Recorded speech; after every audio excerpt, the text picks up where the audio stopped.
Assalamualaikum warahmatullahi wabarakatuh.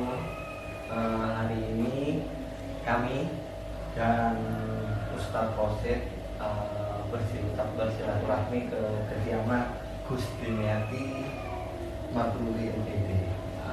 Hari ini kami akan membahas tentang Islam, iman, dan ihsan ya Pak. Ya, jagongan. Ngomong diskusi supaya bisa bermanfaat kepada kita. Daripada rasanya orang, lebih baik kita ngomong tentang sesuatu yang mungkin bisa bermakna, bisa menjadi nasihat untuk diri kita. Menambah pengetahuan ya Pak. Menambah pengetahuan. Paling kita kalau kita ngomong yang ada isinya kan kita mau mencari sumber isi itu. Akibatnya mau baca buku, mau baca kitab.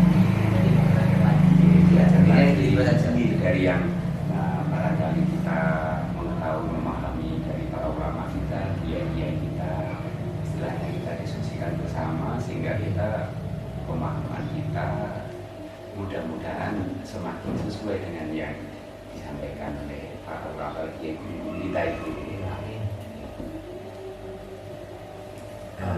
Topiknya apa ini? Itu Pak, Islam, iman, ihsan. Nah itu saya ingin belajar itu Mengulas tentang paling tidak saya ingin menggarisbawahi ya, bahwa amaliyah Islam pilar itu dibagi menjadi tiga. Amaliyatul Islam, amaliyatul iman, serta amaliyatul ihsan.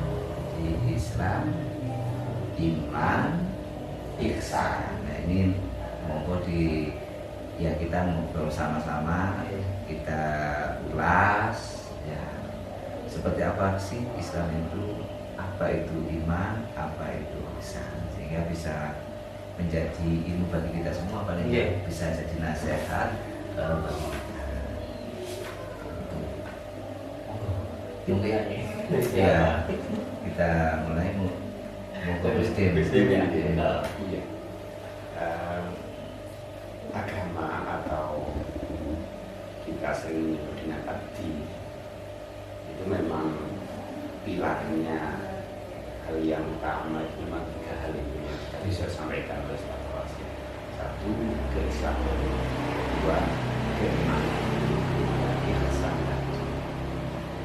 Yang pertama tadi disebutkan keimanan, keislaman dari keislaman, bahwa keislaman itu seperti kita pernah dengar ngaji pada para ulama kiai kisah Bani itu ya pokoknya yang disebut Islam itu ketika kita bisa menjalankan rukun Islam yang jumlahnya ada 5 itu ya rukun Islam yang pertama syahadat, sholat, puasa, zakat, haji, itu sudah berarti kita sudah Islam. Namun demikian keislaman itu masih dikatakan tidak sempurna kalau tidak ada keimanan, sehingga hal yang paling utama, yang paling mendasar itu keimanan. Pernah mungkin kita pernah mendengar juga para kiai menyampaikan bahwa ketika orang-orang Arab tadi itu menyampaikan saya sudah iman gitu kan, tapi Rasulullah ya kamu masih Islam. Saat itu kan asal menuju tentang orang-orang munafik. Jadi orang munafik saat itu bersama Rasulullah juga ikut sholat, juga ikut puasa, juga ikut zakat. Tapi dalam hatinya itu tidak ada keimanan gitu, belum ada keimanan, masih lahiriah. Iya, lahiriahnya. Bahkan hatinya itu mengolok-olok kerasulan kanjeng Nabi Muhammad juga terkadang itu. Makanya disebut orang-orang munafik. Maka yang nantinya oleh Allah diselamatkan dunia akhiratnya itu sebenarnya ketika keislaman didasari kuat dengan keimanan yang sebenarnya. Tanpa itu masih belum. Bahkan di Al-Quran cerita tentang Nabi yang orang-orang yang diselamatkan Allah dari adab itu keimanannya. Sementara orang yang keislaman seperti Mas Yandi manut gitu kelihatannya gitu, itu masih belum dibebaskan dari siksa atau adab. Itu tentang keislaman dan keimanan. Karena itu ketika kita menyampaikan saya sudah beriman itu kita sambil tidak boleh langsung saya sudah beriman ya ternyata berdoa mudah-mudahan kita Allah jangan yang beriman. Dan kalau Islam pokoknya kita sudah sholat, puasa, zakat kita bisa istilahnya mengurangi kita Islam. Tapi kalau kita iman mungkin belum berani. Itu urusannya adalah iya mungkin iya. Kalau mungkin Islam monggo pokoknya dia sudah sadar, sholat, puasa, zakat, haji itu sudah bisa dikatakan berislam. Berarti bisa dikatakan iman itu lebih dalam lagi dari Islam. Betul sekali seperti itu. Jadi kalau Islam itu seperti yang dikatakan Presiden tadi, ya dan sholat, ya. Dan itu rukun Islam itu kan menata kehidupan kita secara lahiriah. Nah, jadi maka ilmunya namanya syariat. Secara syariat seperti itu. Ya dasar. Jadi belum tentu orang yang sudah Islam itu beriman. Ya contohnya orang munafik itu Sudah berislam. Sudah sholat, tetapi hatinya belum mengimani. Bisa dikatakan Islam KTP. Iya. Betul. Makanya masih butuh tahapan lagi, namanya Iman. Dan iman seseorang itu kan memang kualitas dan tingkatannya kan memang berbeda-beda pada orang. Makanya kita sering kadang membaca dalam literatur tasawuf dan yang mendengar dari jauh-jauh guru kita ya. Ketika kita melihat seorang wali Allah secara lahiriah kadang biasa-biasa saja, sama saja mungkin sholatnya ya sama lah, tidak ada yang kelihatan menguanjal lebih sama ya. Yang membedakan itu adalah tingkat keimanannya, keyakinannya. Memang makanya guru-guru kita itu membagi tingkatan iman seseorang itu ada tahapan yakin, tahapan ainul yakin, tahapan hakul yakin. Kalau tahapan yakin itu orang yang berakal, ainul yakin berilmu, hakul yakin orang yang sudah sangat dekat kepada Allah. Kalau guru saya itu mengibaratkan begini, kalau yakin ibarat kita itu mengetahui sesuatu dari informasi. Taruhlah misalnya ada informasi Sungai Molek. Nah, kita sebagai orang Jakarta ya hanya tahu aja ada Sungai Molek gitu. Kita sudah yakin, tapi kita belum pernah melihat sendiri, tapi kita sudah yakin ya. Masa orangnya mau bohong gitu lagi. Nah, yang kedua, ainul yakin. Kalau ainul yakin kata guru saya itu orangnya itu sudah melihat, oh ini toh Sungai Molek. Iya betul. Sudah mendatangi. Macam penyaksian. Penyaksian. Aku yakin lebih dalam lagi. Dia sudah nyebur mandi juga. Ini loh airnya dingin sejuk. Nah, tingkatan orang yakin itu terkadang masih gampang goyah. Jadi ada suatu hal yang menyebabkan dia taruhlah kena ujian ini, kadang bisa goyah. Ainul yakin lebih kuat lagi, sudah tidak bisa digoyang lagi karena saya tahu sendiri kok misalnya ada orang yang membohongi. Jangan percaya Sungai Molek itu tidak ada. Siapa bilang? Saya sudah ada sendiri kok. Berarti sudah lebih kokoh lagi. Hakul yakin lebih kokoh lagi. Tidak bisa diboleh karena saya sudah merasakan gitu. Sudah mandi. Nah, makanya kalau dalam tasawuf itu setan itu, iblis itu menggoda kita manusia. Itu paling kuat semua kekuatan jin, iblis, setan gitu. Itu dikerahkan semaksimal mungkin ketika kita akan meninggal. Istilahnya kita sekarat mati. Maka ini jin ini, setan, iblis, segala kekuatan ini sudah dikerahkan.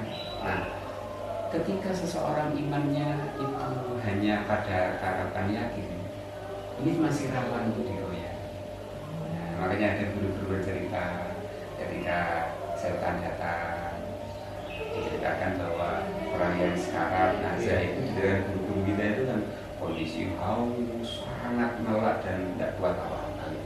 Maka ketika haus, iblis datang menyerupai, ini air minum, coba kamu minum, tapi syaratnya kamu harus mengatakan bahwa Allah itu tidak ada kan gitu. Berarti semacam dimanipulasi. Dimanipulasi. Ketika kita hanya iman gitu aja, kata guru saya, dia pasti akan terjerumus dan dia akan karena tergoda itu akan ya saya mau minum dan katakan cepat, Allah itu tidak ada. Ketika mengatakan itu maka bersama malaikat Israel di bawah maka su'ul khotimah saja. Makanya begitu penting. Nah, makanya yang paling utama ya paling tidak sampai ilmu yakin, terus kita tingkatkan sampai hakul yakin. Itu keimanan semacam itu dari guru saya yang insya Allah beliau lagi dari wanita yang sudah memang dalam dunianya semacam itu. Sementara kita ikuti beliau, ya mudah-mudahan kita berdoa bisa mengamalkan seperti beliau gitu. Jadi kalau iman itu sudah tatarannya hubungannya dengan hati. Betul. Jadi memang meyakini dengan hati kita, Iya. bukan lagi kita meyakini dengan akal kita. Iya. Jadi dengan logika kita, bukan, tetapi dengan keyakinan kita. Jangan kita sholat ya. Sholat itu bagaimana kita menuju ke Allah kan harus yakin. Yakin. Harus yakin kita itu bahwa Allah itu melihat kita. Sehingga kita yakin tauhidnya itu kan sudah. Iya, kita harus menuju ke Allah itu bagaimana. Dan itu akal tidak bisa. Ya, artinya istilahnya apa ya, akal tidak bisa membaca itu, tidak bisa sampai ke tahapan itu, karena akal itu hanya pada tahapan lahiriah saja. Yang untuk yang istilahnya sir ya, sir itu rahasia itu belum bisa. Dan ini tahapan sir itu dimulai dari tahapan keimanan ini. Keimanan ini Dan batin itulah, makanya ada dawuh yang mengatakan bahwa semua makhluk Allah, semua hamba Allah, tidak ada yang mampu memuat Allah. Yang mampu memuat Allah itu adalah hatinya orang-orang yang dekat pada Allah, maka ia akan mampu menampung kehadiran Allah. Makanya para wali-wali Allah itu karena sudah menampung kehadiran Allah, ya semuanya serba Allah, melihat apapun Allah, selalu ingat pada Allah. Ingat pada Allah itu kan tataran-tatarannya, kadang ada orang yang ingat pada Allah istilahnya qobla sebelum, ada yang ingat kepada Allah pada sesudah, ada yang ingat kepada Allah yang maha. Nah, maksudnya gini, ketika kita qobla, sebelum ada sesuatu kita sudah ingat Allah, sebelum kejadian sudah ingat Allah. Kalau ada itu baru setelah kejadian, misalnya kita terkena apa, entah musibah atau menyenangkan, setelah terkena langsung alhamdulillah Allah yang memberi. Itu berarti ingat ada. Iya, terpenting setelah kejadian baru ingat Allah. Nah, kalau maaf begitu baru terkena langsung kita ingat. Kita nggak tahu kita itu bagian yang apa qobla, apa yang baca, atau tidak sama sekali barangkali gitu. repot kalau nggak Iya, salah. tidak sama sekali itu yang repot.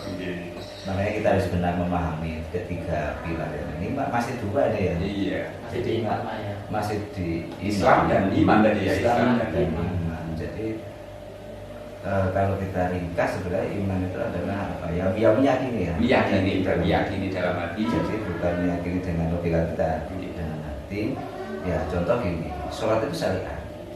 Sholat itu kan syariat. Ya. Kita disuruh sholat. Tapi thariqahnya supaya bisa kita menuju kepada Allah kita harus khusyuk. Harus wudhu, ya kan? Iya. Nah itu kan thariqahnya. Nah itulah yang disebut iman, itu kan bisa khusyuk. Iya. Itu kan kalau kita yakin. Kalau nggak yakin nggak mungkin kita bisa khusyuk. Allahu Akbar sudah. Nah itu sebenarnya munculnya iman ya di situ. Itu jalan, maksudnya jalan untuk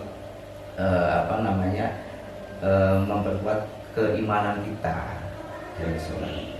Nah itu ada yang saya tanyakan lagi, kan ketika kita sholat itu kan diusahakan untuk khusyuk. Nah, banyak orang-orang mengatakan khusyuk tapi tidak mengilustrasikan lebih jelas lagi apa itu yang dimaksud khusyuk itu.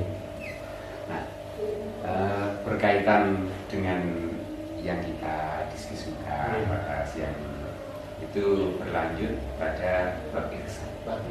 Bab ihsan itulah sebenarnya ilustrasi kekhusyukan yang sebenarnya pada ihsan itu. Menjadi setelah Islam terus ada keimanan yang betul, pasti kalau imannya betul melahirkan ihsan.